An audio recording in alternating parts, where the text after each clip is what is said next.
Bueno, muchachos, entonces como les decía, comenzamos el tercer periodo académico y esta mañana les envié al grupo de WhatsApp los logros de este tercer periodo académico y la guía sexta para este periodo académico. Solamente quedan, de aquí en adelante se van a manejar guías por mes, es decir, quedaría esta guía y otras dos guías más. Esta es la de septiembre a mediados de octubre, vendría una de octubre a mediados de noviembre y la última de noviembre a mediados de diciembre. Entonces se fijan, ya falta poco para que pues traten de cumplir con todas ellas. Entonces la guía 6, guía 7 y guía 8 serán las notas del tercer periodo. El segundo periodo finalizó el pasado viernes 11 de septiembre. Los que tienen la posibilidad de entrar a Edmodo, les voy a compartir la pantalla por acá, se van a dar cuenta de que la guía estaba ahí desde ayer. Y ayer se las compartí. Igualmente contarles que los que están en Edmodo ya tienen también sus notas de las guías anteriores, de todas las guías. Lastimosamente en el grupo de WhatsApp pues me demoro un poquito más, pero en los del modo ya, los que me enviaron por el modo, ya anoche les envié la nota. Entonces acá ustedes pueden entrar a su clase de Ciencias Sociales de grado décimo. Acá están los logros para que los escriban en su cuaderno. Es importante pues, mantener ese orden que traíamos. Y la guía 6, vamos a ver de qué trata la guía 6, ya les voy a mostrar. Acá están los que me entregaron la guía 5 por el modo, también ya pueden ingresar a ver sus notas. Les pediría al favor nuevamente los que tengan la posibilidad de entregarme la guía por el modo, que lo hagan por el modo. Eso les ayuda a ustedes a conocer primero sus notas, a tener la retroalimentación, porque ahí yo les hago una observación, un comentario, y también me ayudan muchísimo a mí para pues, que sea más ordenada la calificación. Entonces les voy a mostrar ahora en qué consiste la guía 6 para explicárselas cómo la tienen que resolver.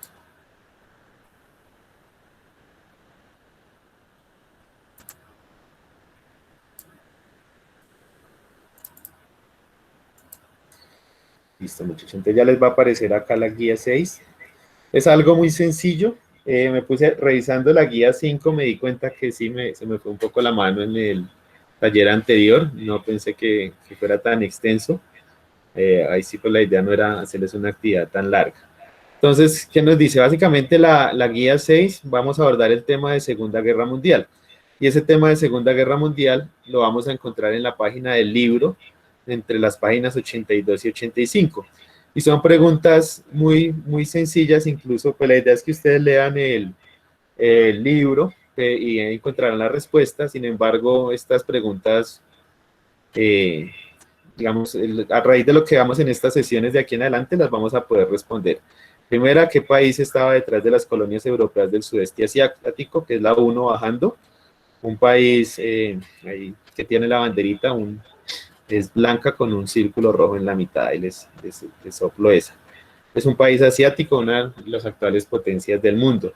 Segundo, playa francesa, donde se dio el desembarco del 6 de junio de 1944. También lo vamos a ver la otra clase, sin embargo en la lectura está.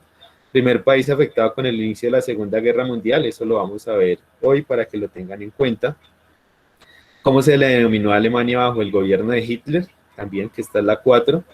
Tenía un nombre muy particular, también está en la lectura. Igual, cualquier duda que tengan, pues me pueden preguntar. Base naval estadounidense atacada por Japón durante la Segunda Guerra Mundial. Es esta que está acá. Es una respuesta compuesta por dos palabras y de eso hicieron una película de la que les he hablado también en algunas sesiones y que vamos a hablar más adelante. País que hacía parte de los aliados en la Segunda Guerra Mundial, acá la sexta, entonces ahí vemos, ahorita incluso también vamos a ver cuáles eran esos países de los aliados y ustedes lo pueden saber, ahí les soplo que la capital es París. Séptimo lugar donde tiene lugar la conferencia de paz después de la Primera Guerra Mundial, la 7, que es un palacio del que vamos a hablar hoy. La 8, ciudad donde cayó una de las bombas atómicas, que la vamos a ver en la siguiente clase.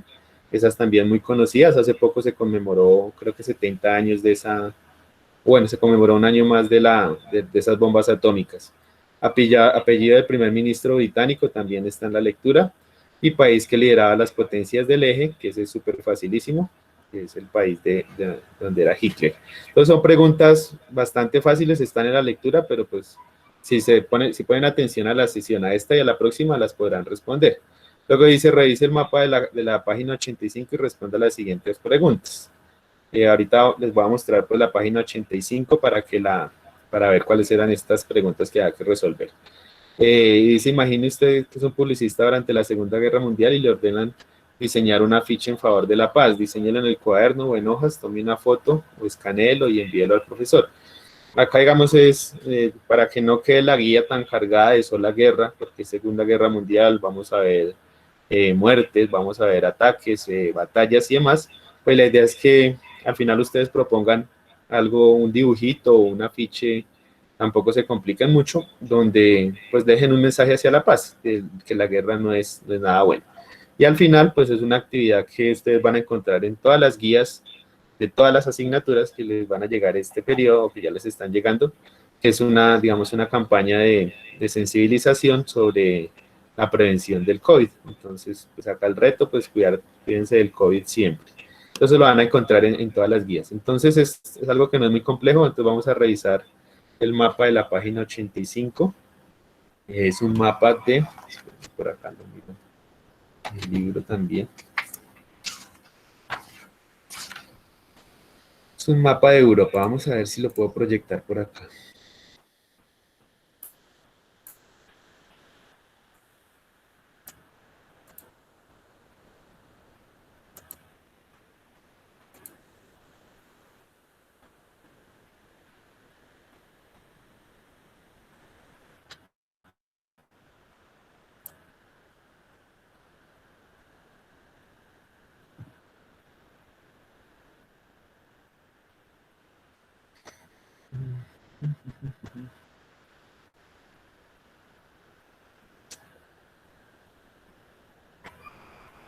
Creo que no lo tenía listo. Es un mapa de Europa donde se va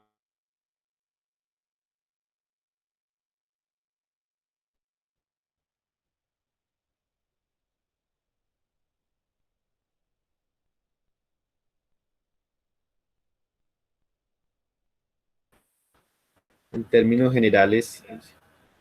Les decía, bueno, no pude proyectar el mapa, pero es un mapa donde, digamos, donde nos habla de cuál fue la ofensiva de los países aliados en Europa durante la Segunda Guerra Mundial y responder pues las preguntas están muy sencillas, que cuál fue el país que en términos de ofensiva resultó más atacado. Ahí van a ver unas flechitas que les va a ayudar a responder eso. Nada más quiero que me respondan pues el país, sin, digamos, sin profundizar en ese tema. ¿Cuál fue el recorrido que siguieron los militares británicos para llegar a Alemania? También aparece en el mapa con flechitas y por cuáles países transitaron. ¿Cuál fue el papel de España en la guerra y hacia qué países avanzó la Unión Soviética? Eso es, digamos, es un punto relativamente fácil. Entonces, ese es, digamos, el desarrollo de la guía. Es algo que no se van a demorar mucho, igual tienen un mes para desarrollarla y cualquier pregunta que tengan, pues me pueden consultar y con gusto la resolvemos. Entonces vamos rápidamente a avanzar en el tema del día de hoy. No sé si hasta ahí tengan alguna pregunta, los que ya tuvieron la oportunidad de revisar la guía. Listo, por acá ya me habían hecho varias preguntas. Pues ahorita Freddy Leonardo Cárdenas, ahorita le resuelvo su duda por WhatsApp. Y ya igual a Alejandro ya le envío el código de modo. Notas de los que pudieron tener acceso al modo ya conocen sus notas. A los demás espero esta tarde noche poderles enviar la lista ya con las notas hasta la quinta guía. Todavía estoy revisándoles los trabajos a ustedes, a los de décimo. Listo, muchachos. Entonces, bueno, vamos a avanzar por acá. Vamos a hacer un pequeño repaso de lo que habíamos visto las últimas sesiones.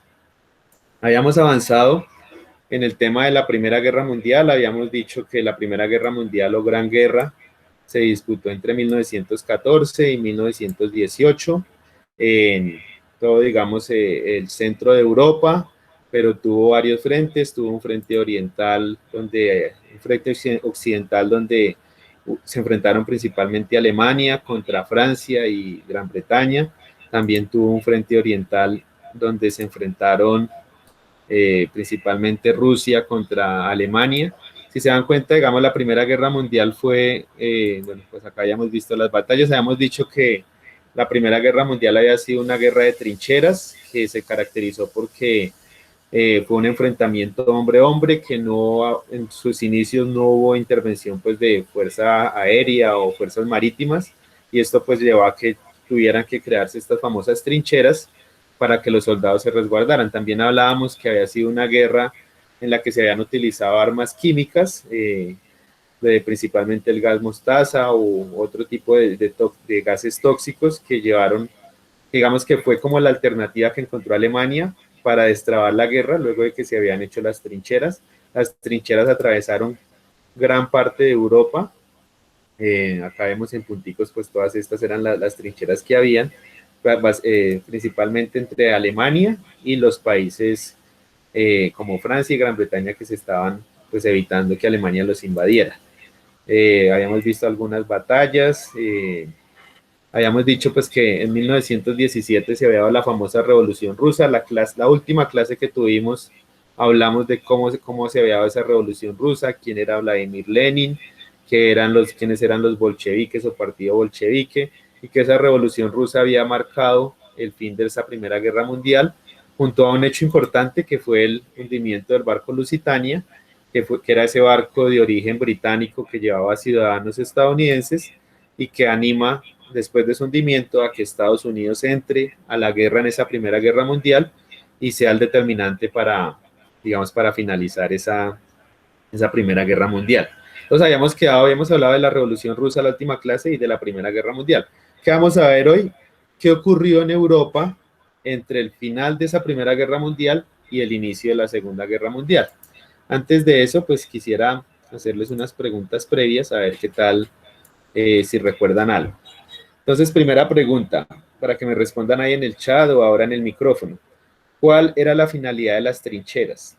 A, buscar una salida al mar. B, sembrar explosivos. C, protegerse de ataques aéreos. Y D, protegerse de ataques terrestres. Muy bien. Efectivamente era la finalidad de las trincheras, que eran esos canales bastante profundos, era protegerse de ataques terrestres, es decir, de que no estuvieran confrontados hombre a hombre, sí, sino que pues pudieran protegerse. Ahí cuando se genera todo esto de las trincheras, la guerra prácticamente se estanca, y la única forma de destrabar la guerra fue a través del uso de armas químicas, principalmente por Alemania. Muy bien. ¿Cuál crees que es la primera potencia del mundo en la actualidad? A, Cuba. B, la Unión Soviética. Y C, Estados Unidos. D, Colombia. Creo que para todos es evidente que la potencia en la actualidad es Estados Unidos. Potencia militar, potencia económica, potencia, ahorita digamos con el tema de la vacuna, hay una guerra bastante fuerte entre Estados Unidos, China, países europeos, la misma Rusia, por ver quién saca primero esa vacuna, potencia tecnológica como Estados Unidos.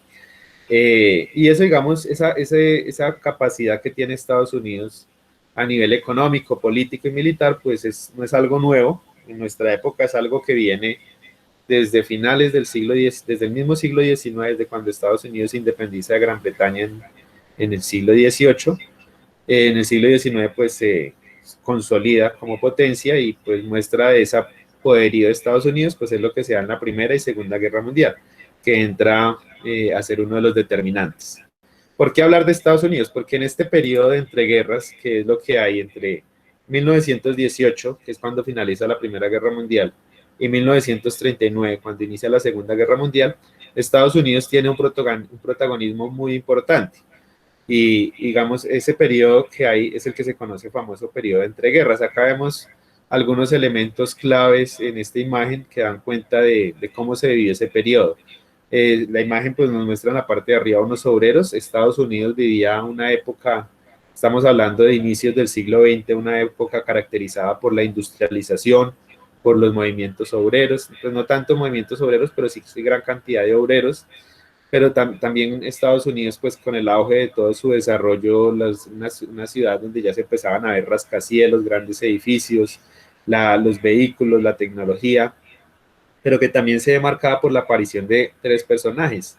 los que vemos acá en esta esquina, que son Benito Mussolini, Adolfo Hitler y el mismo Stalin.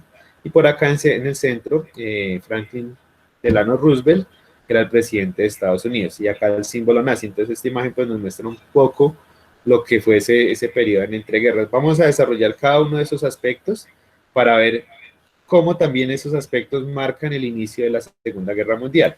¿Qué pasa cuando finaliza la Primera Guerra Mundial? Primero, se reúnen los países ganadores, principalmente encabezados por Estados Unidos, Gran Bretaña, Francia, y pues hacen un acuerdo político para, digamos, mantener la paz después de esa Primera Guerra Mundial. Pero esa paz no contemplaba integrar a Alemania como un actor que iba a firmar la paz, sino que ese acuerdo al que llegaron esos países en 1919 fue precisamente generar un castigo a Alemania. A Alemania se le acusó como el gran culpable de toda la Primera Guerra Mundial, de haberla iniciado, aunque decimos que el inicio de la Primera Guerra Mundial se da en una disputa principalmente en el Imperio Austrohúngaro, pero Alemania entra a jugar un papel importante.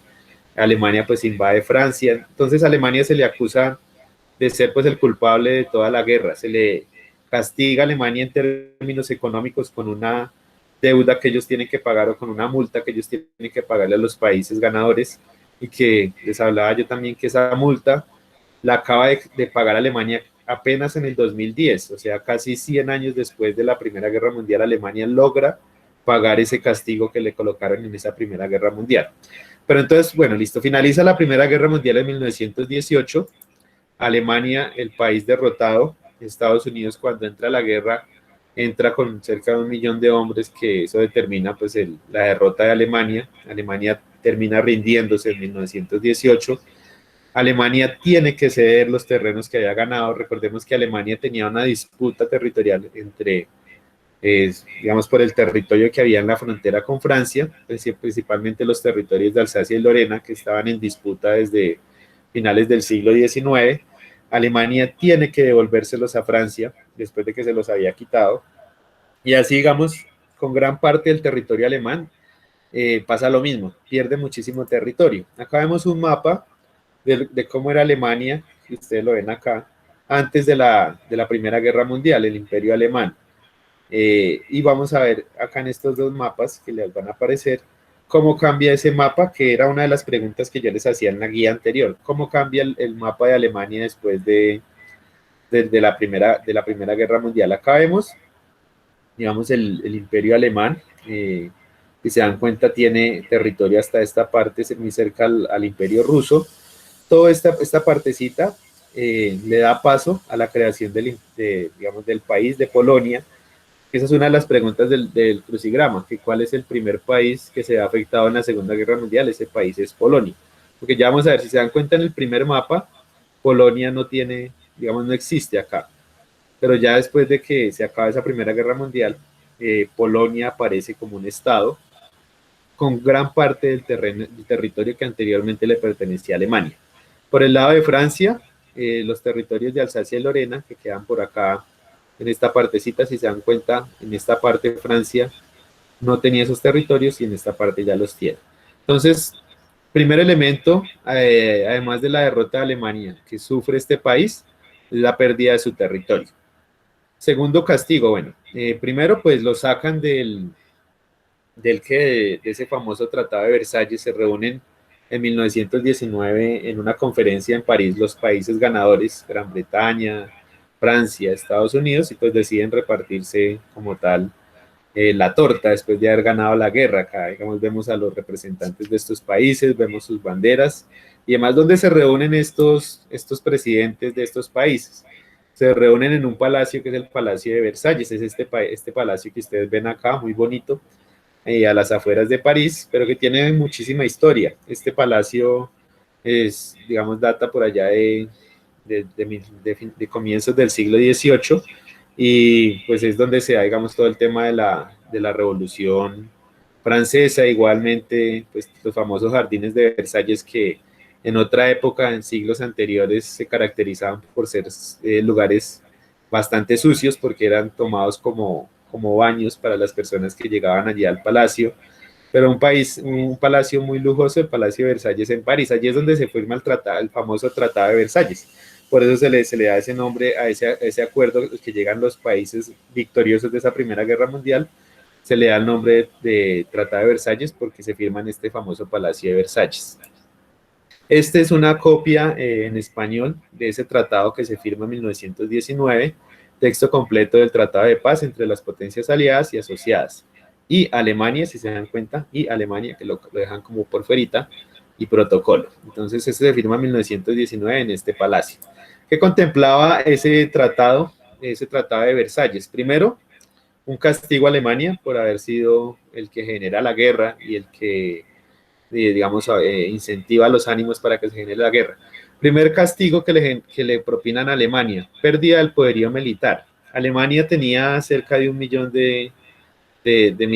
digamos, de soldados. Además de los que pierde pues, en la guerra, se le obliga a Alemania a reducir su ejército a apenas 100.000 hombres. Ese fue el famoso Reichswehr, pues ahí perdonarán la pronunciación, pero es como ese proceso de reorganización del ejército alemán. Se le prohíbe a Alemania tener más de 100.000 hombres, y 100.000 hombres era un tamaño de hombres muy reducido frente a otras potencias como Estados Unidos, que tenía más de 1 millón de hombres, o las otras potencias. Todo esto pues para evitar que Alemania se rearmara y volviera a generar otra guerra.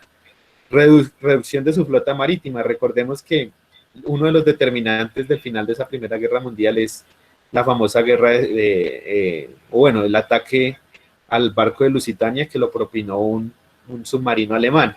Entonces, ¿qué hacen? Le quitan reducen toda esa flota marítima, los submarinos, los barcos, y le impiden a Alemania pues que sea esa potencia militar también a nivel marítimo.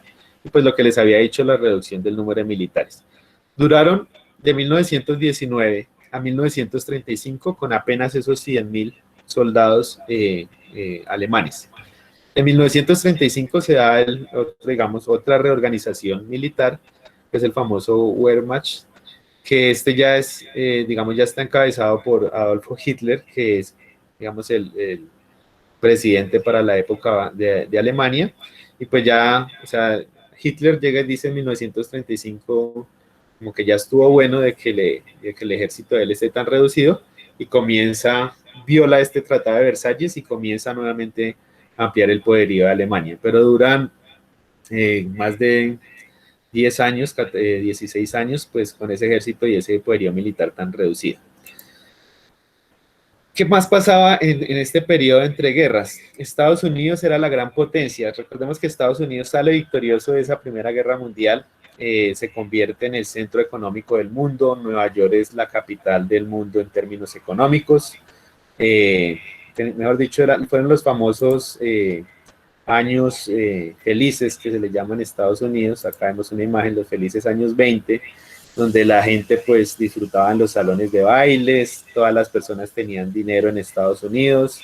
Era como la buena vida que tenía Estados Unidos después de que acaba esa Primera Guerra Mundial, porque pues se catapulta como la potencia del mundo, y económicamente pues sale muy fortalecida. Además de eso, pues Estados Unidos se caracterizaba por tener una superproducción en términos industriales y agrícolas.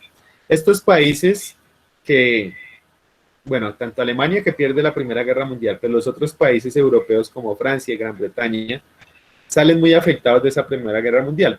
Por más que ellos son los que ganan, se consideran ganadores, o sea, la cantidad de muertos y la cantidad de destrozos en su territorio, pues llevan a que tengan que acudir a Estados Unidos en ayuda. Entonces Estados Unidos tiene muchísima producción industrial y agrícola que exporta hacia Europa para, digamos, atender a esos países afectados por esa Primera Guerra Mundial. De ahí que pues Estados Unidos se fortalezca económicamente a raíz de esos mercados que tenía con Europa. Eran lo que les digo, los famosos años 20. En términos de industrialización, Estados Unidos era la capital mundial digamos, de la elaboración de vehículos, automotriz, de la industria química, ahora que hablamos del tema de las vacunas. En términos textiles también era una gran potencia mundial, en petróleo, en farmacia, digamos, en comunicaciones la aparición del teléfono, la aparición de la radio, el cine, comienza a mostrarse también esas primeras, digamos, muestras cinematográficas. Entonces era, digamos, como el país ideal para eso, esa época de los años 20. Pero como todo país ideal o como todo cuento bonito, pues tenía que llegar un momento en que toda esa, digamos, esa potencia que tenía Estados Unidos sufriera una gran crisis. Y esa crisis que vive Estados Unidos es la que se da en 1929. Esto también les había hablado algo el año pasado, que fue la famosa crisis de 1929 o el crash de 1929. Todos, digamos, ¿por qué se genera esta crisis de 1929? Recordemos que Estados Unidos, como potencia, pues todas sus industrias son bastante fuertes, genera muchísimos ingresos, sus empresas valen bastante y las personas tienen la capacidad de, digamos, la capacidad de consumir lo que quieran, pero también de invertir. Entonces las personas tienen bastante dinero a la mano para poder invertir. Comienza a darse el auge de lo que son las famosas bolsas de valores en el mundo y una bolsa de valores muy importante como la bolsa de valores de Nueva York.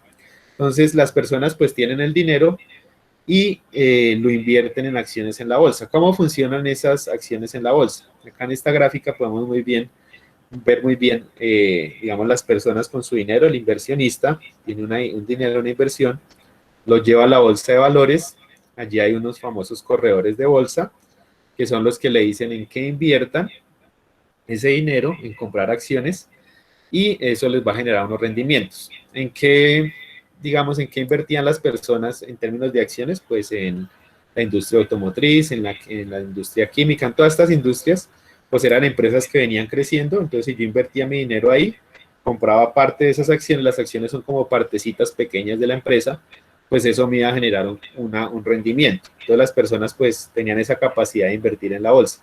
Yo les hago una pregunta a ustedes.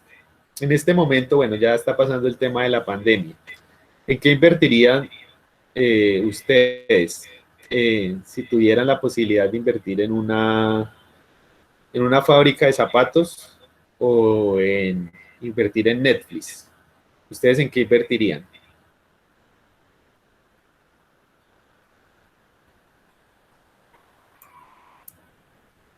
Johan invertiría, por ejemplo, en la fábrica de zapatos. Los demás, ¿en qué invertirían? Los zapatos, sí.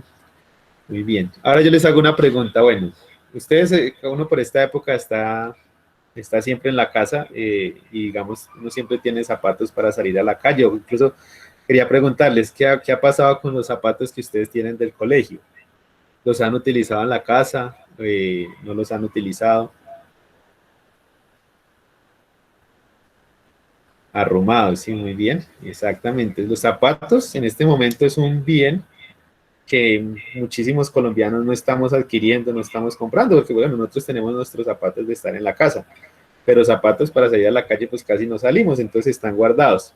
Mientras que ustedes, si les dan la posibilidad de invertir en, digamos, en una empresa como Netflix, donde todo el mundo está en la casa ahorita viendo televisión, viendo series, pues estoy hablando pues de la parte de la cuarentena, porque ya pues está pasando, pero es una buena inversión porque la gente, si se dan cuenta, algo de lo que más se disparó en la cuarentena fue o las personas buscando ocio en la tecnología o buscando diversión en la televisión y demás, pues las acciones de Netflix subieron muchísimo más.